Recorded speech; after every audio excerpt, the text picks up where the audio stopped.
കാനായിലെ കല്യാണ വീട്ടിൽ യേശുവിൻ്റെ പരസ്യജീവിതത്തിൻ്റെ ആരംഭത്തിൽ നടക്കുന്ന വെള്ളം വീഞ്ഞാക്കുന്ന അത്ഭുതം സംഭവിക്കാൻ കാരണമായത് അവർക്ക് വീഞ്ഞില്ല എന്ന യേശുവിൻ്റെ അമ്മയുടെ വാക്കുകളാണ്. ആ കുടുംബത്തിൻ്റെ അവസ്ഥ ഗ്രഹിച്ച അമ്മ മറ്റാരും പറയാതെ തന്നെ ദൈവമായ തൻ്റെ മകൻ്റെ പക്കൽ സഹായം അപേക്ഷിച്ചു വരികയാണ്. പരിശുദ്ധ അമ്മ ഈശോയോട് എന്തെങ്കിലും ആവശ്യപ്പെടുന്നതായി ബൈബിളിൽ കാണുന്ന ഏക അവസരവും ഇതുതന്നെയാണ്.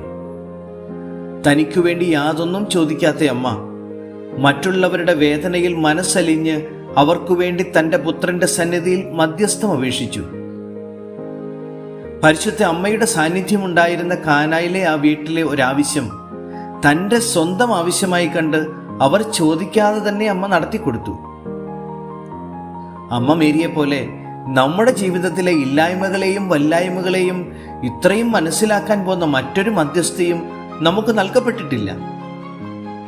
അമ്മയുടെ സാന്നിധ്യം കാനായിലെ കല്യാണ വീട്ടിൽ അനുഗ്രഹമായി മാറിയതുപോലെ നമ്മുടെ സാന്നിധ്യം മറ്റുള്ളവർക്ക് സന്തോഷകരമായ അനുഭവമായി മാറാൻ ഈ ജപമാല മാസം കൃപ നൽകട്ടെ.